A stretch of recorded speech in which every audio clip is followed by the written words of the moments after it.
রাধে রাধে, শুভ বিকেল। সবাই কেমন আছো? আশা করছি সবাই অনেক ভালো আছো এবং আমিও অনেক ভালো আছি রাধারানীর কৃপায়।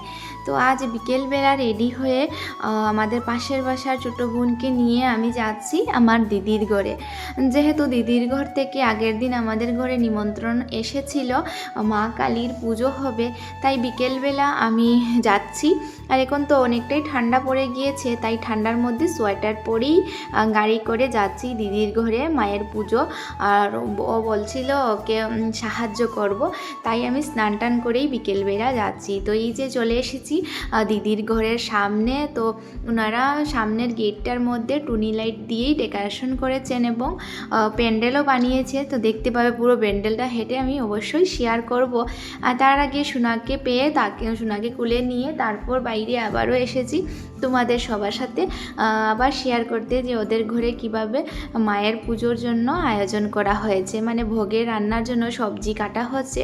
আর আমি গিয়েছিলাম, তারপর গিয়ে মায়ের জন্য লুচি সুজি সেগুলো বানিয়ে দিয়েছি। তো পুরো ভিডিওটা অবশ্যই দেখবে, আর দেখতে বুঝতেই পারবে। তারপর কি এখানে মাকে বসানোর যে স্থান থাকবে সেখানে এই যে আমার দিদি আলপনা করছে। তো ও অনেক সুন্দরভাবে আলপনা করতে পারে এবং এখানে আলপনা দিচ্ছে, তাই আমি পুরো প্যান্ডেলটা তোমাদের সবার সাথে শেয়ার করলাম। তো ওদের ঘরে কালী মায়ের পুজোর তারপর কি আমি চলে গিয়েছিলাম ঠাকুর ঘরে। তো সেখানে অনেকগুলো জিনিসপত্র রেডি করে দিয়েছি পুজোর জন্য, আর সবগুলো সেরে তারপর আমি চলে যাব রান্নাঘরে। তো ও আমাকে নিরামিষ মানে গ্যাস সিলিন্ডারের চুলো দিয়েছিল, সেখানে আমি মানে ভোগের মানে লুচি সুজি সেগুলো বানিয়েছি। তো দেখতে পাবে আমার অনেকগুলো বানানো শেষ। তারপর ভেবেছি তোমাদের সবার সাথে অল্প শেয়ার করি, মানে অনেকটাই কাজ সেরে তারপর এই যে এখানে বকফুল বানিয়েছিলাম, তো সেটাই তোমাদের সবার সাথে শেয়ার করছি।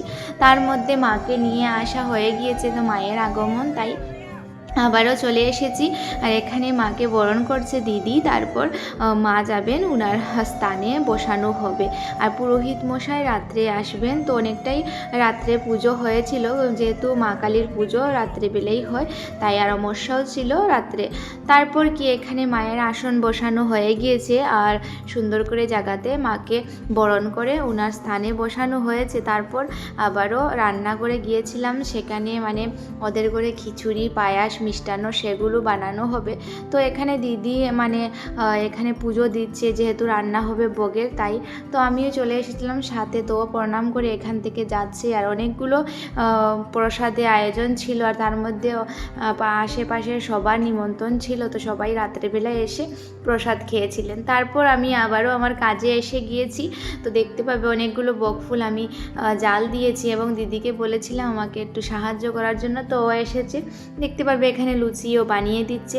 তারপর তো পুরোহিত মশাই চলে এসেছেন, আর পুজোর সবগুলো আয়োজন হয়েছে। রাত প্রায় 10টা-11টার মধ্যে পুরোহিত মশাই এসেছেন, আর পুজোটা সমাপন হতে হতে প্রায় রাত্রে 1টার মধ্যে বেজে গিয়েছিল, যেহেতু কালী মায়ের পুজোই মানে রাত্রে থাকে বিশেষ করে। তারপর অনেক ভক্তগণ এসেছিলেন, ওরা প্রসাদ খেয়ে রাত্রেবেলা ওদের ঘরে চলে গিয়েছিলেন। তো আমরাও রাত্রে মানে গাড়ি করেই ঘরে চলে এসেছিলাম। তো এখানে পুজোর সবগুলো নিয়ম অনুযায়ী সব সমাপন করা হয়েছে এবং সবাই অঞ্জলি দেবে। আর পুরোহিত মশাই যজ্ঞ করে তারপর পুজো সমাপন করেছিলেন। তো এখানে পুজো শেষ, প্রায় এখন ভোগ লাগানোর সময় হয়ে গিয়েছে। তো ভোগটাও লাগিয়ে তারপর কাঁচা ফলগুলো সবাই দিয়েছে, যেহেতু অনেকটাই রাত্রে হয়ে গিয়েছিল, তার কারণে প্রসাদ ওই পাশে দেওয়া শুরু। আর এখানে মানে যজ্ঞের জন্য সমাপন করছেন। তো দেখতে পাবে এখানে দিদির বর, তো উনি এই পুজোর মানে কাজটা করেছিলেন, যেহেতু ওদের ঘরের উনি বড় ছেলে, তাই বড় ছেলে অনুযায়ী পুজোটা উনি সমাপন মানে কাজে করেছিলেন মায়ের। তারপর কি এখানে পুজো সমাপন হয়ে যাচ্ছে দেখতে পাবে। আর এই যে এবছরের কালী পুজোর তোমাদের সবার সাথে শেয়ার করলাম আমার দিদির ঘরে।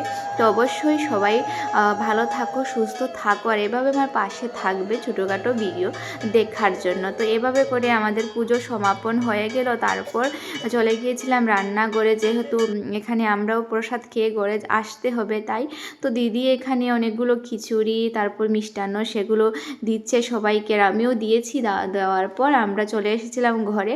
তো আজকের জন্য অতটুকু। সবাই ভালো থাকো, সুস্থ থাকো, আবারও নতুন ভিডিওতে দেখা হবে। তারপর কিছু ছবি তুলে সবার সাথে এখন আমরা বেরিয়ে পড়েছি। তো রাধে রাধে, সবাই ভালো থাকো, টাটা।